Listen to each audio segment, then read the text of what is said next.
Is this the death of property investing? And are Labour ruining the property market? These are some of the things I've heard investors talk about recently since the general election and the Labour Party won the landslide to become the new government in the UK. So in this video, I'm going to talk about a few of the issues that many property investors are talking about, and we're seeing many landlords selling up because of some of these concerns. Now, the reality is that the last government, the Conservatives, weren't exactly very friendly to property investors. They introduced things like Section 24, which is a change to the way that we as property investors are taxed, which means many landlords have been selling up over the last 7 years.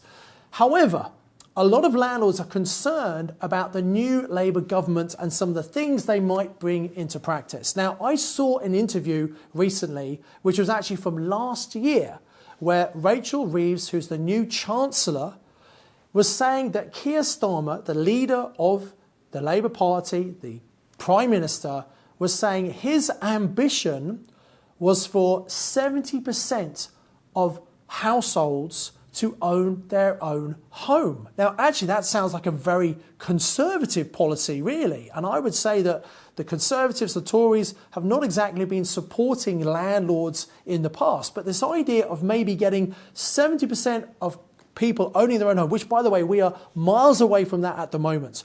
But moving towards that suggests that they want less people renting properties and they want more people owning their own properties. So if that is the case, you can understand why some of the policies that maybe the Labour Party, the Labour government are going to bring into reality will actually encourage more and more private landlords to sell those properties. Now, one of the things I want to talk about is that the Labour Party and the Conservatives made a big thing about that we need 300,000 new homes in the UK every single year.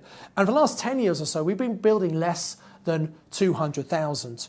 So the Labour Party have committed they're going to build, is what they've said in their manifesto, 1.5 million properties over the next 5 years. Now, they're not going to build them personally, but they want to get the building industry to create that many. Now, that's not going to happen in the first year.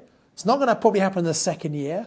And actually, if you're doing less than that, it means you've got to do more than that in the following years to hit that target. It's going to be a very difficult target to hit. But if there is this massive increase in new properties being available for people on the market, and if lots of landlords are going to be selling their properties, all this property coming to the market, is there a possibility that we're going to see a property market crash in 2024? I don't think we will see that because it's going to take a while for this to happen. They're not going to suddenly be able to build all these new houses, but maybe by 2025, we might see a property market crash, or maybe there might be a property market crash in 2026 if all of this extra stock comes to the market.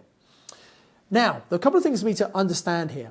One of the things that I am in favour of, that the Labour Party said in the manifesto, and hopefully they're going to do as a government, is they are going to remove all of the red tape around planning permission in the UK. If you try and get planning permission at the moment, it takes an absolute age. And part of the problem is that, unfortunately, the councils are just massively understaffed. They do not have enough people in the planning departments to cope with it. So they have said they're going to put extra resource into the planning department, and I think that is a great idea. Also, if they cut some of the red tape around planning permission for brownfield sites and these greyfield sites as well, hopefully that means that more developers will be able to develop property and meet this requirement of 300,000 homes every year. Now, there's an interesting point around this. They have said that they want to get builders to create more social housing. Now, normally you have the S106 arrangement where if you do development, depending on the local council, depending on the size of the development, a number of the units need to be affordable housing. Now, these are properties that are sold at a lower rate. There might be a slightly lower spec as well, but the developer doesn't make much money on those. And if the government wants to get more developers to develop these, it's kind of counterintuitive because they say, well, if they want, the Labour government want small developers to build more affordable housing, that means they're going to make less profit on their developments, which is actually an incentive not to do development. If a small development's not going to work because you have to do more to social housing, I'm not sure how that's going to really work. So it seems a bit counterintuitive there. I guess we're going to have to see these first 100 days what actually comes in from the Labour Party. But I do hope they give the support they have committed to the local planning departments, because to hit this target of 300,000 homes a year, we definitely need help there. Interestingly, there have been rumours, and there are lots of rumours and what might or might not happen. There's been talk about the Labour Party saying that if a landlord wants to sell a tenanted property, they're going to have to offer it to the current tenant at a reasonable price. Not the market price, a reasonable price. Now, that sounds awfully similar to the idea where if a council tenant lives in a council property and they've lived there for a period of time, they have what's called the right to buy, where they can buy at a discounted price. And it's interesting that the Labour Party have said they're going to look at that scheme, and I took that as maybe they were going to remove that scheme because they didn't want to be selling council houses cheap. And sometimes councils get a real criticism for selling council houses off cheap when they've got a real housing crisis. So I can understand the conflict they're in. But actually, if Keir Starmer wants 70% of households to have the right to have their own home, well, maybe they should be selling more of these council properties to people who've lived there for years and years, who would otherwise be able to get their foot on the property ladder. Maybe they should do it. So I'm really unclear. I don't know. Are they going to get rid of it? Are they going to bring more in? But it seems they're trying to get private landlords to do a similar thing. So we're going to have to wait and see on that one. But the really big thing I wanted to talk about in this particular video, which could be the death of property investing, and you could say that the Labour Party are ruining the rental market, Labour Party are ruining the housing market, is this idea of rent caps. Now, there's been talk about it, and a lot of people believe the rent caps are going to come in. And I want to talk briefly about what's happened in Scotland. So back in September 2022, the government up in Scotland said there were two things they wanted to bring in. They realised there was a real housing crisis, and they said they wanted to bring in rent caps to protect tenants, to make sure rents didn't go up too much, and they wanted to bring in also the eviction ban. Now, when this was announced in Scotland, there was a massive knee-jerk reaction. A lot of landlords panicked. And this is something that very often happens when things happen and announcements are made. You get a lot of landlords who panic. And as a direct result of those announcements in Scotland, according to our sources, letting agents, estate agents, lots of landlords decided to sell their properties because they were worried about what might happen. Now, if we look at the actual detail here, there was a restriction on current tenancies. You weren't allowed to increase current rents. Now, in April 2023, they changed that because they brought this legislation. There was no consultation, not with the local landlord association or anyone at all. So in 2023, after some consultation in April, they brought it in and said, well, actually, you can do a 3% increase. This was to existing tenancies. But the whole point is to new tenancies. So if there was not a tenant in place, the tenant had moved on for whatever reason, or was a new property come to the market, the landlords could do whatever rent increase they wanted to do. And one of my letting agents is actually one of my mastermind students who's based in Scotland. She did incredibly well on our mastermind program. She was sharing with me how a landlord had a property which they had not increased the rent for many, many years. It was formerly rented at £700 per month, but when they brought it back onto the market, they brought it back on at £1,400. There was a 100% increase in the rent. Now, what's happened in reality, bringing these rent caps in, all of the landlords who had tenancies where, had properties where there weren't tenants, they massively increased the rent. And so what this actually did was the properties that were available for rent suddenly became far more expensive. And also with a number of landlords panicking and wanting to sell their properties, it actually reduced the amount of supply of property available.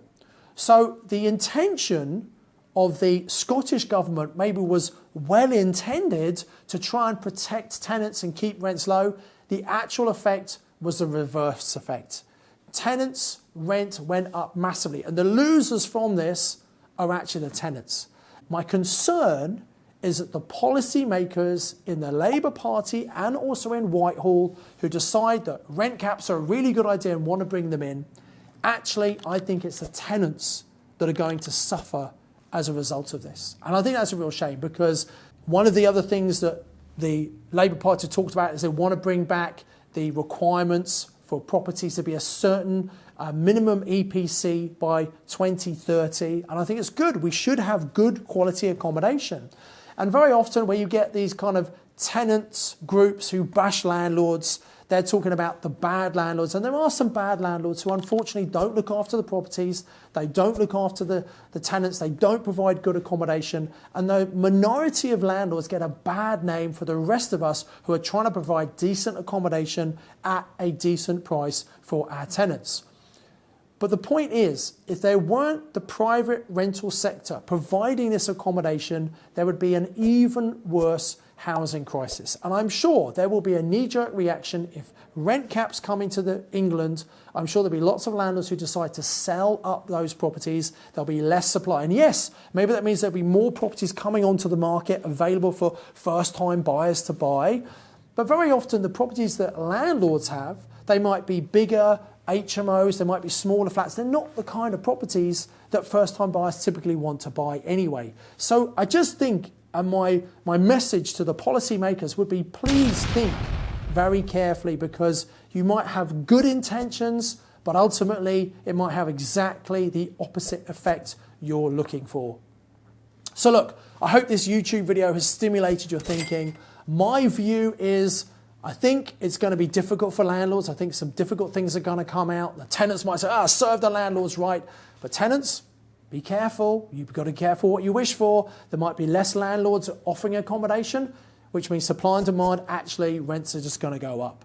So if you've liked this video, please like it. Please comment below. I'd love to hear what your view is. I'm sure it'll be quite a controversial topic, this.